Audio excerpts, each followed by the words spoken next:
The most common feedback I got from my last video was change that timing belt. So that's what we're doing today. This episode is brought to you by Climber and this handy maintenance book. Now for those that are following along at home, we're on page 53. And this is the camshaft belt replacement we're going to be doing. Looks great in this photo with the engine out, but we got to deal with the radiator and the frame.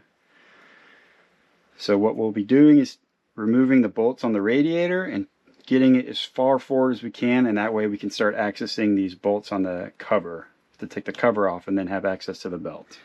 So the idea is to remove these four nuts, and you're able to kind of push the radiator out to give you some room.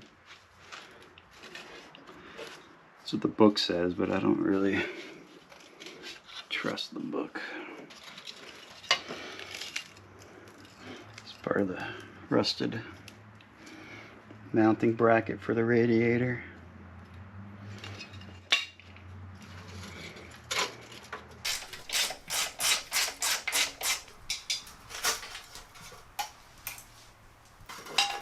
I really think we should just drain the radiator and remove it entirely, because there's no way I'm going to have enough space, even with the radiator pushed out a little bit, to work back here.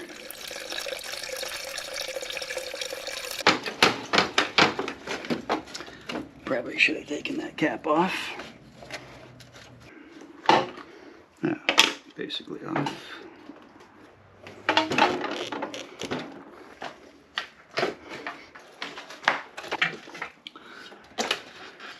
Okay. Radiator out. Oh, look at all that room we have now. So I guess the rusted part was only for the mount for the chrome grill. This might have some more life in it. Step number 1. Pull the radiator forward as much as possible. Check. Step 2. Remove the 4 bolts securing the camshaft belt covers. Is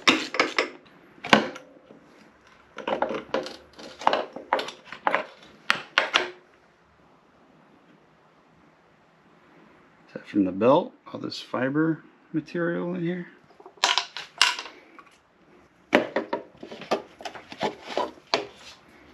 There we go. Oh yeah. Remove timing mark cap and rotate crankshaft until the T1 marks are visible and lined up with the case marker. So that's what we just pulled off here, was the timing mark cap. And my lovely assistant Chelsea is going to be looking through here, looking for these markings while I rotate the wheel, since I said I don't have a manual kickstarter over here to rotate the engine. Okay, T. Okay. F, this is it. Okay. That's it right there. Okay. And then we want to see this little line right here on the case. Are you telling me or? Yeah, both. We want to line that up with the T line. Okay. Actually, it looks pretty close. I think that'll be good. And then we want to make sure the cams are both say up on this cog right here. This side's up. And this one I'm sure says up right here. My favorite part of the job is opening up the box and finding out you don't have the right parts. So let's see if we can mark that off our checklist here.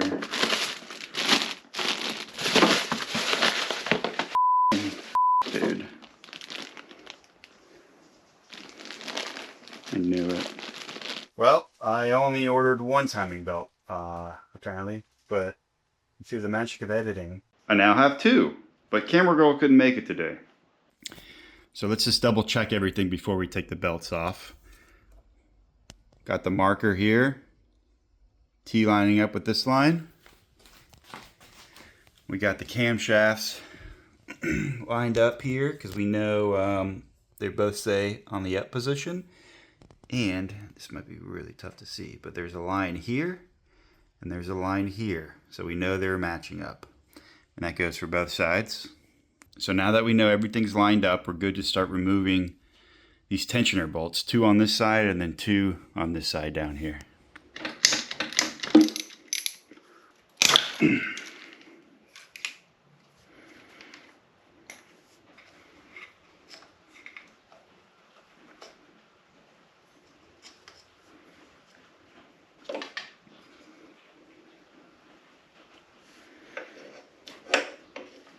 So if you're just changing the belts, you do not need to take these all the way off. You just need to loosen them enough for the tensioner to give it enough room.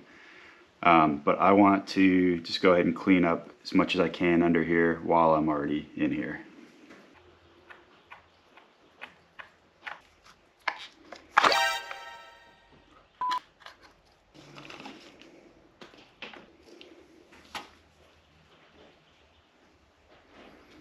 Okay, this one moved on me, so I just got to remember to, when I'm putting the new belts on, just to line up the marks here, and that should be fine. So we know these belts fail all the time, and I don't know when these were changed, but all throughout this case is this fiber from the belts. And the Goldwing guys will know, is this a common thing, or is this something you see at the very end of the life of the belt? Let me know.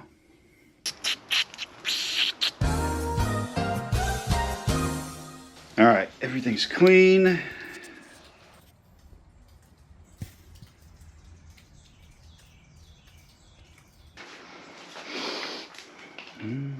All right, got our belts on. We'll put the tensioners back on. We'll make sure this camshaft is correct because it is not lined up currently. And then that should be it.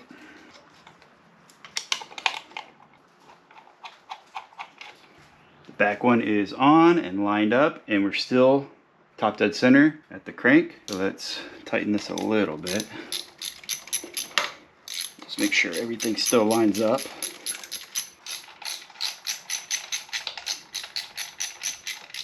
Okay, looks good.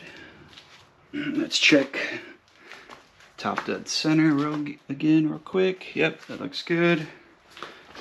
Move on to this side. Okay, bolts are started. Okay, everything's in, everything's started.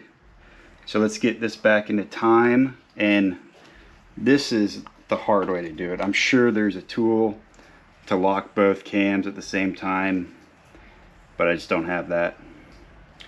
But as long as everything lines up and we can get everything to where it needs to be, it'll be fine. It's just more of a headache to do it this way.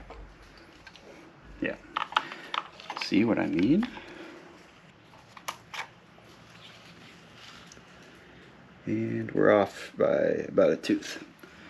So let's try that again. And we're about off a tooth the other way. All right, I think I got it. I'll tighten all this up and double check all the timing marks. I have rotated the engine over at least 360. Everything's still tight. Everything's still matching up. So we've already cleaned it. So let's go ahead and throw everything back together.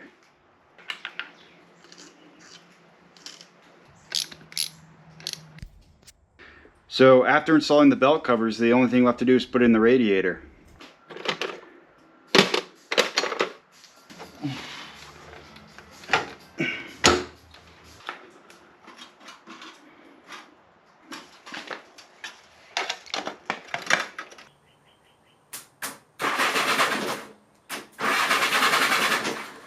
Obviously, it's an interference motor, and with the timing set right, everything is good. It's not crushing valves. So just for the fun of it, let's throw some fuel back in that carb and see if it will start over and run for a little bit.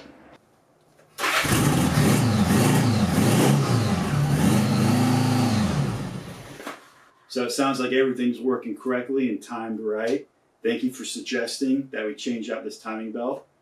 And the next thing we'll do for this is we'll take the original carb and replace all the gaskets and seals and clean it out really good.